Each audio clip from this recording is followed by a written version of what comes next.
What is up, guys? Welcome to JS Racing. This video is all about the upgrades that I am implementing into the Inertia Dyno project. And honestly, this is probably the 6th or 7th time I'm recording this video because if you've watched any of my previous videos, you'd know that I have a tendency to ramble on. So in this video, I'm going to try to be as concise as possible to get my point across. Anyway, so after I finished building the previous dyno, if you've seen my dyno project, you know what it looks like.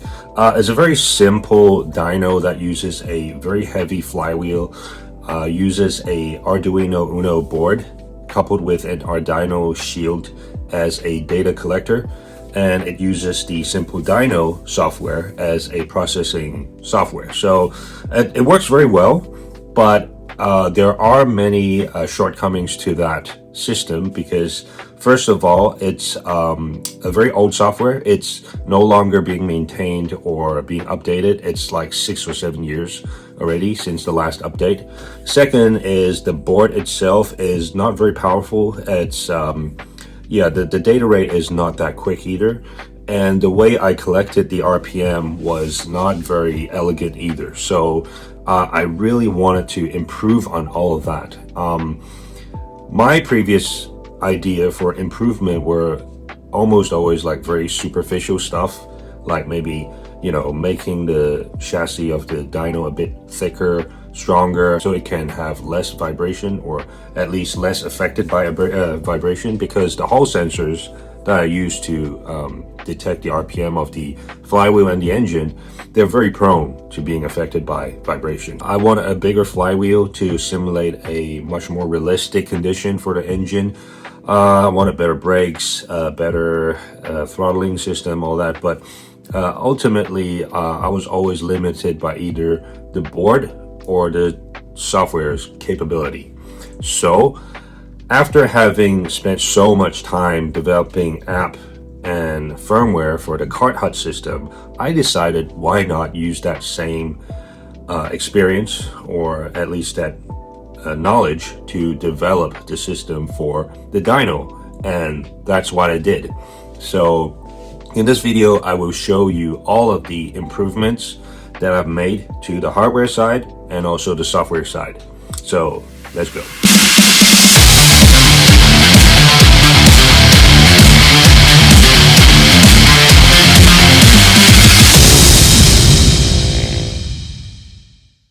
Alright, so let me just first start with the hardware side.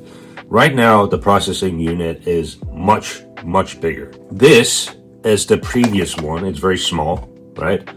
You can tell all the Hall sensors. It's very small. The new one is big. It's really big. So you can see there are a lot of ports because I've added a lot more sensors, and the big size of this processing unit is really due to having to accommodate for all the different voltage levels of all the new components. So there are a lot of power related circuitry in there, but there's also a lot of new processing boards and stuff like that, like the sensors and all that. So what did I upgrade? So first and foremost, and most importantly, I added an AFR sensor. So I'm using a Bosch LSU 4.9 AFR sensor. That's very important for if you want to, get like the sweet spot for the carburetor setup. Second thing is I improved on how you collect RPM data, and that is using an industrial grade rotary optical encoder. So it's like a electric motor, but inside there are like optical sensors that would detect and count how many times the rotor has spun, and that is a lot more detailed and a lot more reliable because it's not affected by vibration. Okay, so as long as the wheel on the rotary encoder is firmly attached to the flywheel, it will be able to count all the revolutions and pulses and all that stuff reliably. So I'm no longer being affected by vibrations of the system. The second RPM, that is the engine RPM, it's going to be counted by the logic board itself using pulse count And that's much more reliable than using a Hall sensor, because previously, if you wanted to use a Hall sensor on the engine, you needed to create like this washer that you sort of install onto the clutch, and the Hall sensor would have to detect the revolutions of the magnet that is, flying around. But that is also very unreliable because the engine itself is constantly vibrating and the Hall sensor is fixed to a different point. So both of them are vibrating at different rates, and that would just cause a lot of false readings. So again, that is not reliable. So right now I'm using pulse counting, which allows you to attach a lead like you would normally with a kart engine. You can just wrap the wire around the ignition coil and it'll be able to count the RPM. But there is a downside to that, and it's just the same as how you would see the RPM data on AIM data loggers. The RPM is not very stable because it's counting electrical pulses, so it's always going to fluctuate a little bit. But at the end of the day, for a dyno, the most important RPM is the flywheel. So as long as that is a stable data source, it's fine. So that's the improvement on the RPM side, and also the AFR sensor, which I just mentioned. Another thing that I felt was really important is that in the old Simple Dyno software, there was a option for SAE atmospheric corrections, but that option was never enabled in the software. You cannot turn it on because honestly, it was pointless at the time, so it was turned off. But with the new software and also the new hardware, I've added a barometric sensor, and also it can detect temperature and humidity. So it's a Bosch BME 280, so it's very good quality. It's very accurate, and because I'm able to record all of that data at the same time, I can now enable the SAE atmospheric corrections so that I can use that data to better set up the carburetor and all that stuff. So that's another sensor that I added, and there are 3 more sensors that I've added. But those sensors, I don't know if you really need it. For us, we really do need it because we want to be able to simulate long periods of running the engine. So we wanted a exhaust temperature sensor. We wanted a engine oil temperature sensor, and also an engine oil pressure sensor.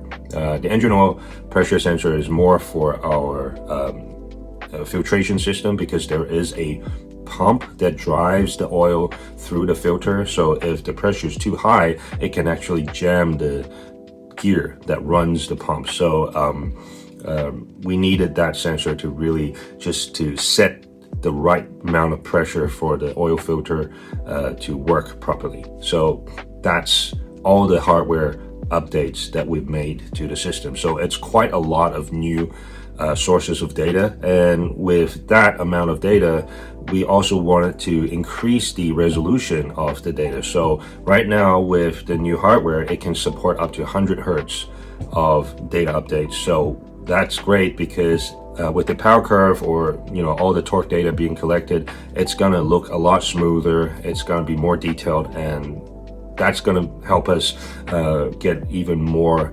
reliable and stable dyno data, which is great.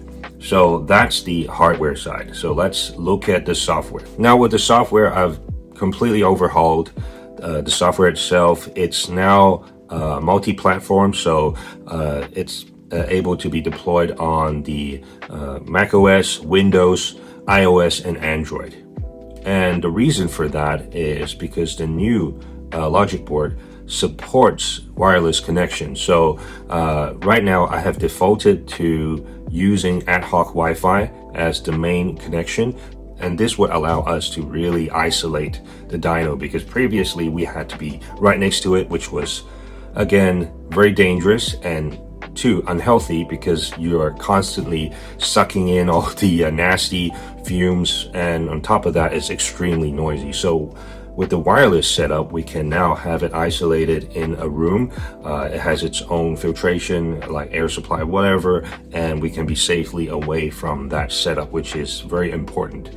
Now, having said that, we actually would need a wireless way to control the dyno as well. So this is another hardware upgrade that I forgot to mention in the previous section, and that is both the throttle and the brakes are now being controlled by two powerful servos. And because of the implementation of the servos, we can now have even more ways of interacting with the dyno. So going back to the software, now there are 5 main pages. The first is the dashboard, second is the curve fitting, third is the analysis screen, fourth is the setup screen, and the fifth is the track sim. So let me just go through each screen one by one. First of all, with the dashboard, it's basically the first screen that you'd see when you open up Simple Dyno. And with the Simple Dyno, you had like gauges, you had a bunch of settings that you can mess around with. But with the new software, all the settings are now in the settings page, which has consolidated everything to do with settings. So I'm not gonna go through the settings page because it's pretty self-explanatory. It's just all the settings put in one page. And the dashboard, there's no settings anymore except for just like the engine name. And also there are like static gauges now, so it's tied to all of the data sources that is produced by the CPU, the processing unit. And yeah, you don't need to adjust the gauges anymore. I mean, if you want a different view and all that, I suppose we could implement a customization function in the future, but right now I don't think we need that, at least for ourselves. So there's a graph in the middle and a control block. Now, because we have the servos controlling the throttle and the braking now, we can actually control these two things via the app by just pressing on these buttons, the throttle and the braking button. But another very interesting feature that I've implemented is that I can set curves. And these curves are basically just instructions for the dyno to perform with how they activate the throttle and the braking. And you can set the curve to be very, very gradual or very immediate. Whatever, the servos are very quick, they're able to replicate that easily. But most importantly, there is a step curve. Now, the step curve allows you to have the dyno hold position at various points. So for example, this step curve is set at each quarter, so you can actually record data at a quarter of the throttle, which is very important to setting the idle and all that. And then you have second quarter, third quarter, and the wide open throttle. And at each stage of these throttle positions, it will record about a few seconds of data, and then it'll just move on to the next, which is very, very useful for when you want to set up your carburetor for the first time or you want to tweak it. So that's the benefit of having electronic throttle and braking. Now, going to the curve fitting page, previously in the Simple Dyno app, the curve fitting page only appeared after you've done a dyno run. But at the time, I thought it would be very good if I can revisit that page and adjust the curve fitting a bit more and maybe see how the data would look like after the new curve fitting. But there's no way of doing that with the previous app. So with the new app, I have made the curve fitting a permanent fixture, and now you can access it anytime you want, and you can even manipulate already treated files as well. So not just raw data, you can really play around with the treated data as well. So when you drag a file in, and it's also backwards compatible, so if you use the old software's data, it will still be able to read the raw data and the treated data from that file, and it will allow you to pick between the two. And once you've chosen whichever set of data you want to manipulate, there are many curve fitting options on the left for you to play around with.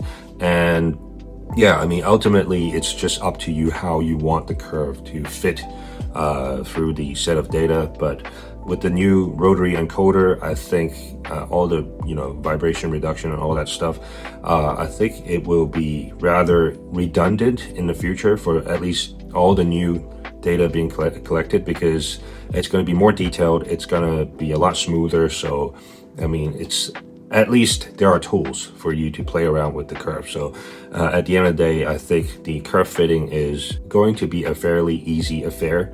And yeah, once that is done, you can just go straight to the analysis screen. And on the analysis screen, right now it's being simplified. So there are no more a bunch of like drop down menus. On the peak value block, you have 4 permanent fixtures that will always be displayed. The first is peak power, peak torque, peak RPM, and also acceleration time. So acceleration time before, in the old app, you needed to have the x-axis as time, and then you need to adjust the y-axis as like power. Then you'd be able to see how much time it took to accelerate to a certain horsepower, RPM, whatever. But right now it's a permanent display, so you can see clearly how long it took the engine to go from idle to peak RPM. And so in this example, it's about 7 seconds. On the left hand side, there is a chart options block. So the chart options is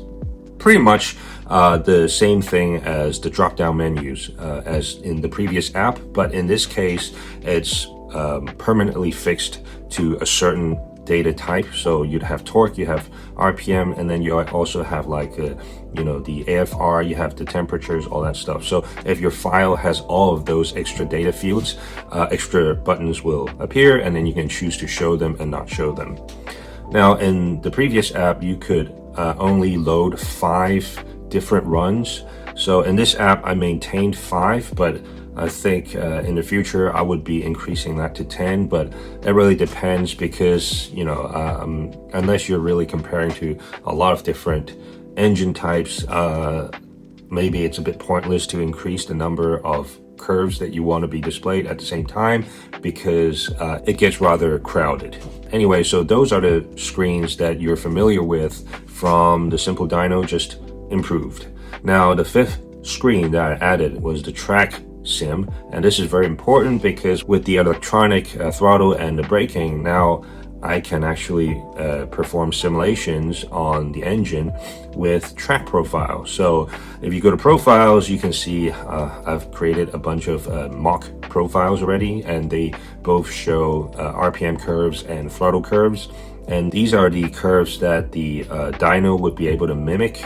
And instead of throttle position, it's more important to actually have RPM, so target RPM. So in the calibration tab, you'd be able to feed the Dyno a profile, and the Dyno would actually run through the profile a couple of times first to see what throttle positions would allow it to reach these target RPMs at these particular times, and then you can run it in the playback.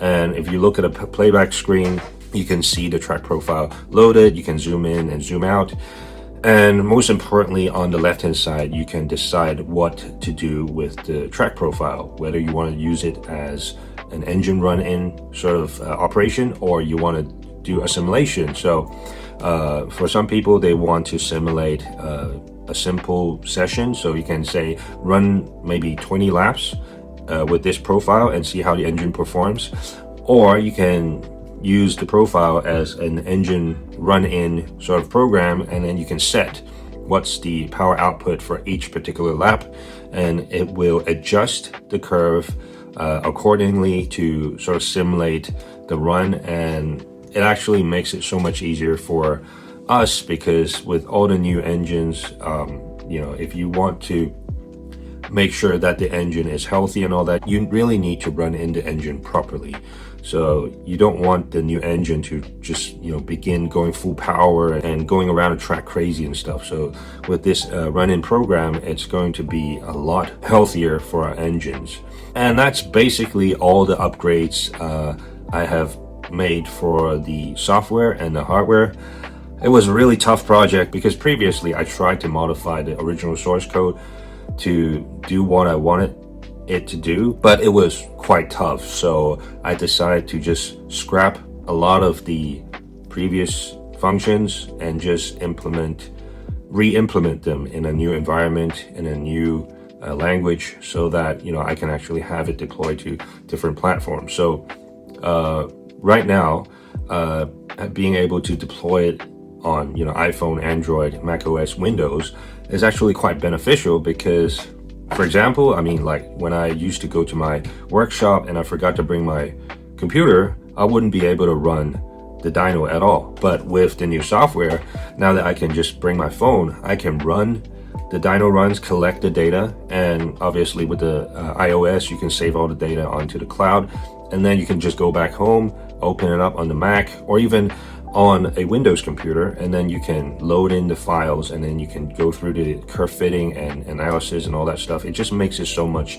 easier, and you can share the file to other people and all that. It just makes it so much more convenient, and you don't have to worry about, you know, telling them how to install the simple Dyno software and all that. It's just an app. So yeah, it just makes it so much simpler. So anyway, that's basically all the improvements that I have made to the software. Where I'm at now with the project is the software is pretty much like 85% done. The hardware, I think it's around 85% as well, because all the sensors, circuitry, all that stuff is basically done. I just need to test it out a couple more times on the dyno, and once it's settled, I can then design the PCB, which again, it's 80% done or 90% done, because I've already laid out all the components on the board. I know exactly how and where everything goes. It's just routing the board finally, because right now a lot of the components still require testing. Maybe I need to add some more capacitors or resistors here and there, and maybe tweak the values of the resistors. So once all of those components are confirmed and settled, I can then route the PCB board, have it made, and then I can just finalize the board and then install it into this case, and then have this case permanently installed onto the dyno. So that's the plan, and I think I'll be able to get that done within the month, hopefully, because once that is done, I can then think of how else I can improve on the actual hardware of the dyno, because there are still some tweaks to the flywheels and that side of the setup. I wanted to make the flywheel slightly bigger, maybe around 80 kilograms, or I can go the route of having a electronically controlled load. So I wanted to go with the eddy current idea, but after a bunch of research, it just proved to be either too expensive or too difficult or too dangerous, because the eddy current will heat up the flywheel as well, and then you need to have it cool down constantly. And I think at the end of the day, that's just way too difficult for me to set up. The other route is use DC generator to act as a sort of like a resistance sort of thing. So it's a bit like treadmills, and the benefit of that is I can actually control the load that it puts onto the flywheel. But then again, I also have to work on the drivetrain that connects the flywheel to the load, and yeah, that's gonna take another while. But I really wanted to implement this feature because then I don't have to increase the size of the flywheel, first of all. Second is I can actually mimic certain sections of the track where there's a uphill climb or downhill. So with the downhill, what I would do is obviously have a slightly increased load on the flywheel in the beginning, and then when there's a downhill, I'll just decrease the load and then go back to normal level when it's like flat or something like that. But yeah, I mean, that's something I really wanted to implement for the longest time. But anyway, let me just work on this main processing unit and the software. Once that is finalized, I'll move on to the next stage. Anyway, that's it for this video. I hope I wasn't rambling on for too much, because this is like the 7th time I've recorded this video, and yeah, I hope I got my point across properly this time. Anyway, so that's it for this video, and I will see you guys in part 2 of this upgraded dyno project. Peace.